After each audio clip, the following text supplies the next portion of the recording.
Welcome, everybody, to Freelance Writing Direct. I'm your host, Estelle Erasmus, the author of Writing That Gets Noticed, Find Your Voice, Become a Better Storyteller, Get Published, and it is now a course at NYU and an elective towards the journalism certificate.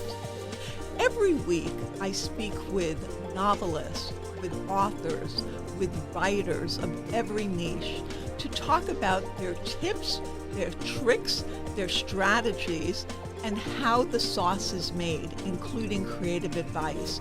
I'll talk about essays and articles and share my own experience from 3 decades of publishing. So join me every week and grow your business and build your craft with Freelance Writing Direct. And don't forget to subscribe, rate, and review on iTunes. And follow along on Substack, where I share special clips for subscribers only at estelleserasmus.substack.com. Welcome, everybody, to this episode of Freelance Writing Direct. I'm your host, Estelle Erasmus, and I'm so excited to have Melissa Hart with us today. And I want to tell you a little bit about Melissa. She's an Oregon-based journalist and the author of 7 books, including the award-winning middle-grade novels Avenging the Owl and Daisy Wormwood Changes the World, and the memoirs Gringa, A Contradictory Girlhood, and Wild Within, How Rescuing Owls Inspired a Family. Her articles and essays have appeared in the New York Times, the Los Angeles Times, Smithsonian, CNN, Slate, the Washington Post, and numerous other publications. And I'm going to put in the show notes where you can find her. Her website is melissahart.com. That's MELISSAHART.com. And she's on TikTok and Instagram and all other places at Wild Melissa Hart. And I also have information that Source Books will publish her nonfiction book, Down Syndrome Out Loud, 20+ Stories to Change Your Mind About Disability in 2025. Welcome, Melissa, to the program. Oh, thank you. I'm delighted to be here. And so the way that Melissa and I connected, we knew each other on social media and through different writing Facebook groups.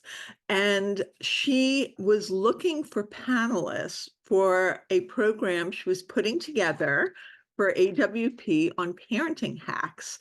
And so I reached out and I said, I'm a parenting writer. I used to write a lot about parenting when my daughter was younger. And she said, I'm very familiar with your work. In fact, I teach your essay, Singing My Dad Back to Me, in my class. So we're going to explore all that. So I ended up being on her panel, and it ended up being called Bullet Journaling, Car Retreats and Barney, 10 Hacks for Writing While Parenting. And I was on with Andrea Ross, Rudri Patel, and Don Goss. And it was such a fun panel. And Melissa was such a wonderful moderator and kept the room very involved. And I've had a lot of experience being a moderator. I moderated a panel my first time I was involved with AWP. And last year I was on a panel. And I'm also a mentor in the Writer to Writer mentor program. But I was impressed by her ability to pull a panel together of writers with such diverse and interesting yet complementary experiences. And the way that she ran the room and really brought the room alive. You know, by that time of day, I think it was later in the day when we did our program, people were tired. They'd been walking all around the conference floor. They maybe had lunch and were feeling the tryptophan. And so enlivening them and engaging them is such a key aspect of the way that that panel was run. So for many reasons, you impressed me. Also, I had the opportunity to research you when we were on the panel and also afterwards. And I really adore the breadth and scope of your writing. You've written about disability, you've written about Down syndrome, you have a brother who has Down syndrome, and I think you're a queer spawn, it's Mhm, called? mhm, Because your mother came out as lesbian and left an mhm. abusive marriage. Yeah. And see, I do a deep dive. And also, you have an interest in the outdoors, and Yeah. you've written about nature for so many publications. And so you're somebody who kind of skips genres as well. You've written middle grade novels. Now you have a book coming out with Source Books, which is nonfiction. And you told me, and I think I saw it in your latest article, which we're going to talk about for Hidden Compass. You are working on a book about your great grandmother's vaudeville past. Yep. So, wow, we have so much to talk about, Melissa. Okay, let's start first of all with changing genres in writing. How is that going? How do you do it and navigate it with such aplomb? Oh boy. My good friend Stephanie Chandler is the director of the Nonfiction Writers Conference. I spent 15 years as a contributing editor at the Writer magazine and interviewed Stephanie a couple of times and have taught at her conference. And she is a big fan of telling writers, and rightfully so, I think, for most writers, to stay in your lane and maybe not skip from nonfiction to fiction, from short articles to essays to books in multiple genres in 1 year or 1 week. And I tell her, Stephanie, I just can't. I can't stay in one lane. I'm just wildly curious about so many things. And after 22 years of being a professional freelance writer and author, I think I've finally built up enough credentials and enough skills to be able to successfully publish in multiple lanes. So I'm really lucky in that I have a good support system as a writer. I have a husband with a great full-time job and tremendous health benefits. I have an agent whom I adore. I've been working with her for 15 years. And I have a whole stable full of editors at magazines and newspapers. And I feel like I can reach out to them with the wackiest ideas and say, hey, how about this? They don't always say yes, but at least they take me seriously. I love that, and it makes me realize something I've always felt actually, that you can once you are a master of your craft, or you put in those hours, what Malcolm Gladwell calls it, the 10,000 hours, right, of doing something. You can then break the rules. Yeah, It's okay because you know how to do it. It's yeah. not like you're a newbie and just starting and then breaking the rules and you don't have any breadth of experience behind it. You can do that. And I too have a curious mind. I do not like to be constrained by if somebody says this is the way you have to do it, then you better bet that I'm going to think of a different way to do it or break the rule or make my own mold. And I really admire that when people can do that as well. So tell me about, first of all, you have a wonderful article that came out that I noted in Hidden Compass, where you explored and excavated your great grandmother's very interesting career as part of a popular, although not famous, vaudeville act, which you are now working on a book about or researching a book. So Mhm. tell me how A, it came about that this is a direction that pulled you, and B, tell me what you are doing in terms of setting up the framework for you to write that book. So I grew up pretty close to my maternal grandparents and great grandmother. My great grandfather, he passed away when I was 4 years old. He was actually a pretty famous aviator in the early 1900s. And when he was 74, he took his home built plane up with another man who was actually piloting it. And the rumor has it that they pushed this little plane to do something, to do barrel rolls, not sure if it could withstand the force of that exertion, and it did not withstand that force. So he passed away when I was 4 in a plane crash. But I got to grow up quite close to my grandparents and my great grandmother, who was such a character.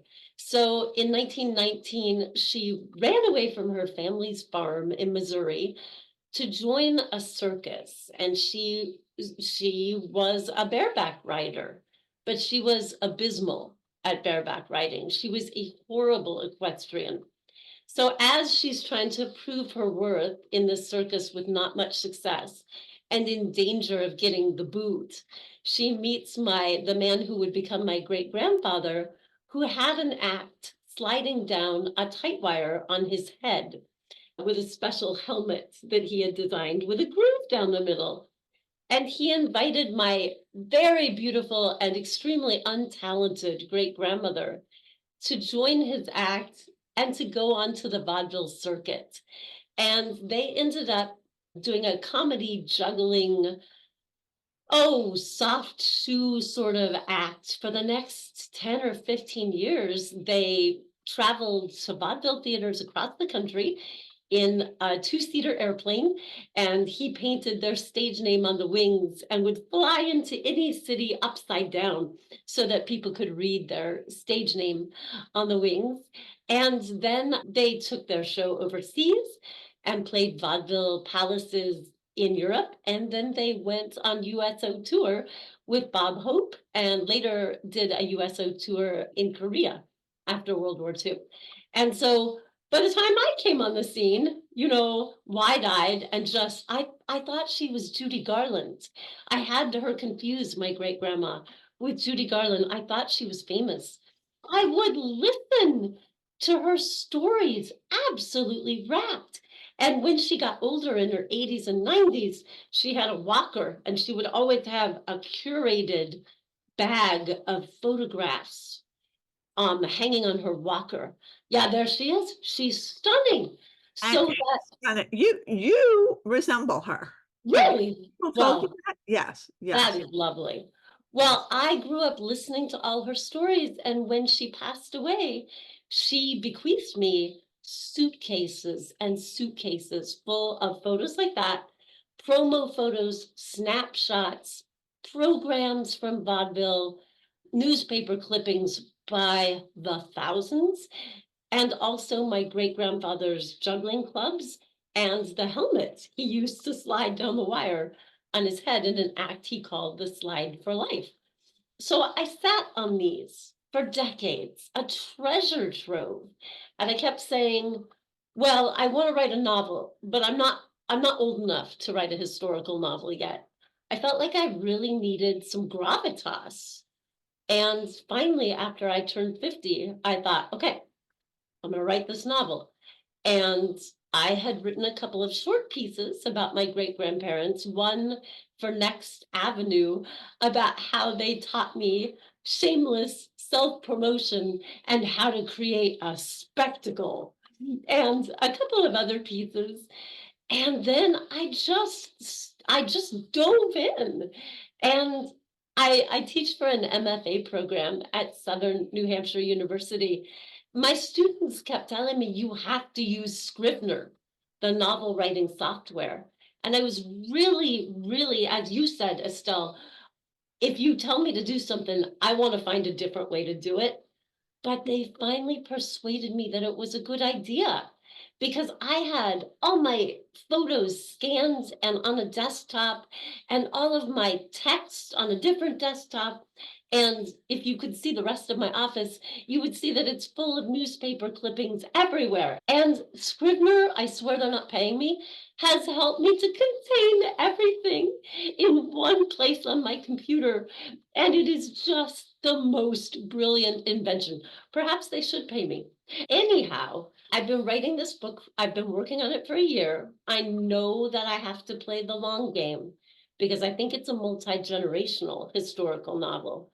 I'm about halfway through it. So It you're is novelizing, you're not I'm not memoirizing. I don't have enough information about them to write an ethical memoir. So I'm fictionalizing what I know of my great grandparents and also my grandmother and possibly my mother. We'll see if I have the stamina for 3 generations. But it is the most phenomenal, the most rewarding, and most difficult work I have ever done. Anybody who wants to write a historical novel, just think long and hard about whether you want to do this. When you write a single sentence about an incident that takes place on the streets of Kansas City in 1919, you have to familiarize yourself with the streets of Kansas City and what your protagonist is wearing and who's driving what. So think long and hard before you delve into a historical novel, because with every sentence that you write, you have to do so much research into characterization and setting and what was happening politically and what was happening socially at that time. And it just takes so much research. But there is a bonus I find in playing this long game and doing all this research, and maybe even finding parts of your research which aren't necessarily going to go into your novel. And that is that you can write short articles and personal essays for magazines and newspapers related to your book, so that you're building up your audience for this book. And also, if you're me, getting your voice out there in the world on a regular basis, just because I love to tell stories and I love it when I know people are reading those stories. I love that. And you recently wrote about this for Hidden Compass, right? So can you talk a little bit about the process? Because it's a really long piece. I printed it out. It's 23 pages. I think it's 21 pages of type, including photos. So maybe I'm guessing it's something like 15,000 words It's or long.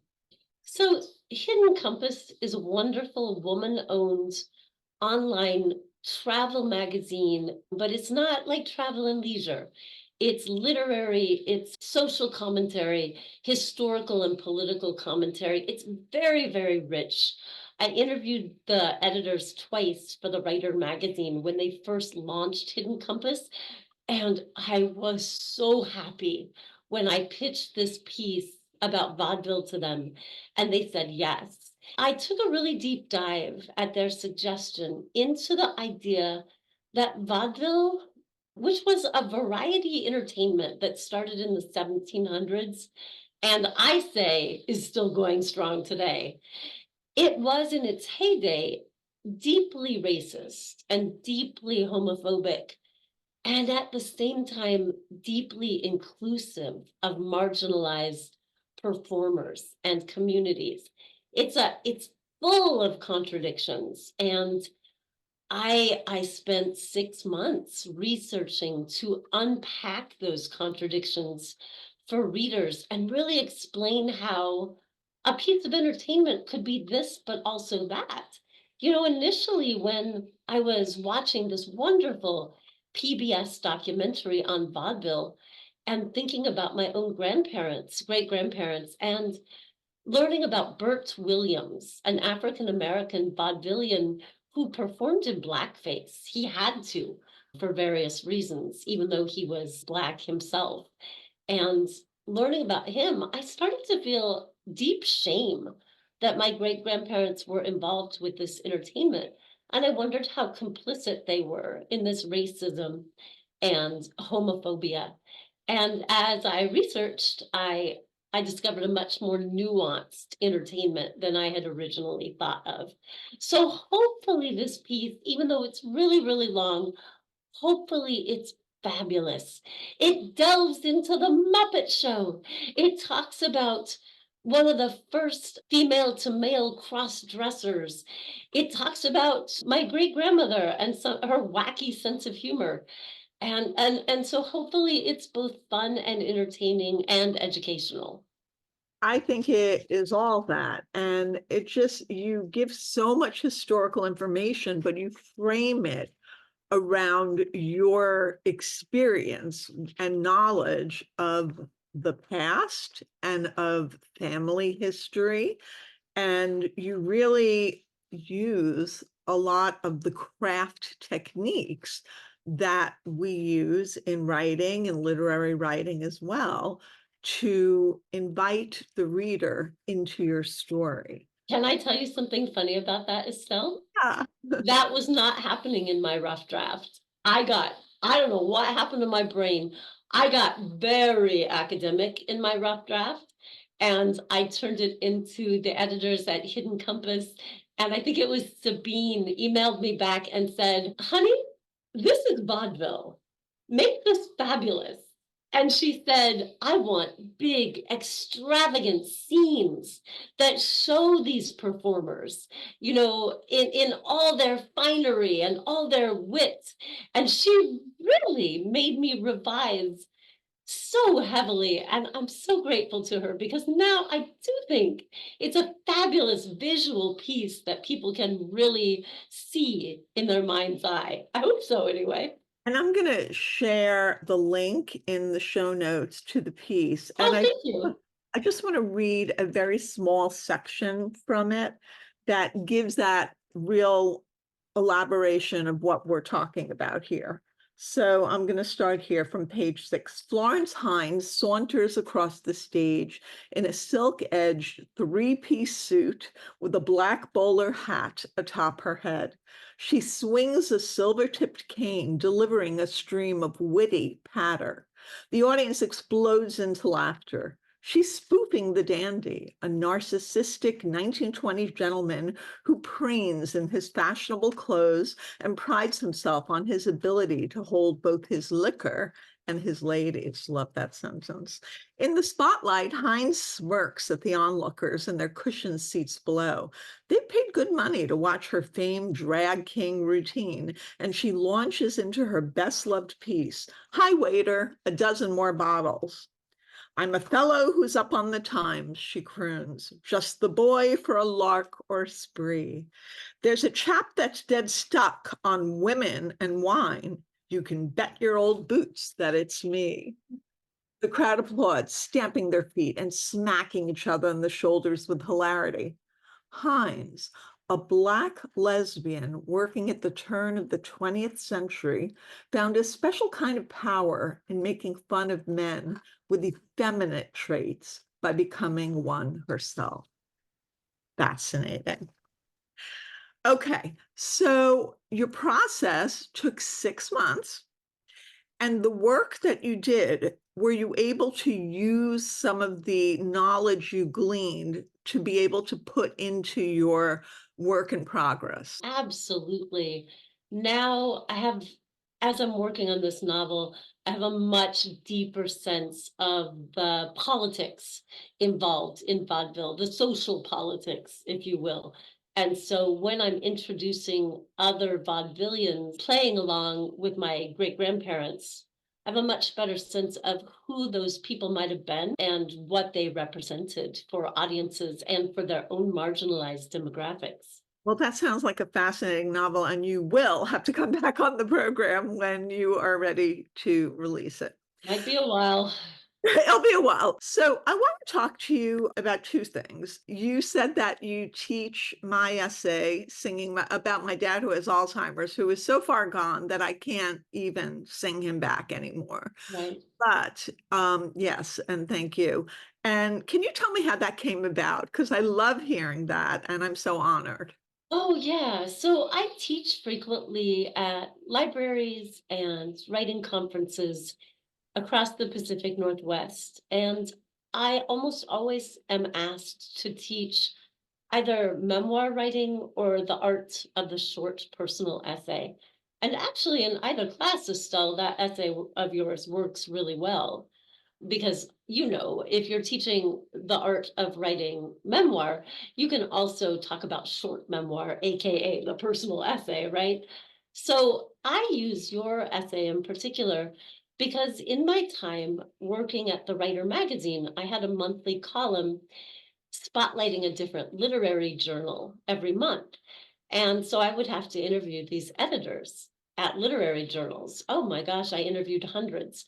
And my favorite question to ask, this is kind of awful on my part, but I would ask them, I would say, tell me about the type of piece you would prefer never to see in your inbox again, just to give readers a sense of what not to submit. And almost inevitably, editors would say, no more dead beloved grandmother pieces, no more dead beloved dogs, and no more stories about Alzheimer's. And I thought that strikes me as very short sighted. And so when I teach a class in personal essay writing, I talk about how editors, when they're evaluating submissions in their inbox, they're looking for pieces which are surprising and which are relevant to their readers, and also which are new. And if the topic isn't new, because heavens knows we've all read pieces about family members with Alzheimer's, is the topic treated in a brand new way that we haven't seen before? And in the case of your essay, that I believe, thinking like a New York Times editor, I think that that editor probably had never considered how you could sing to a person who is pretty far gone into dementia and reach a hidden place in their brain. And so I love the way that you illustrate my point. If you're not writing about a new topic, put a new spin on it that is surprising and relevant to readers. Does that make sense? Absolutely. It's Yeah, what I teach in my book. It's kind of yeah. like a book. And I've talked to many editors. I did the All About the Pitch column for Mhm. Writer's Digest for many years. And they would tell me that no more sad pieces. This sad thing happened to me, right? And because like you said, it needs to be surprising. It needs to Yes. have a spin. And I didn't know at first.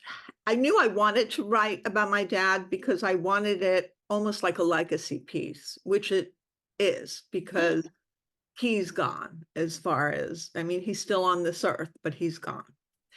And so knowing that voice was the way that I connected with him, I did research. And in my pitch, I included that there is research. So it was that extra fillip of information that makes something significant to the reader.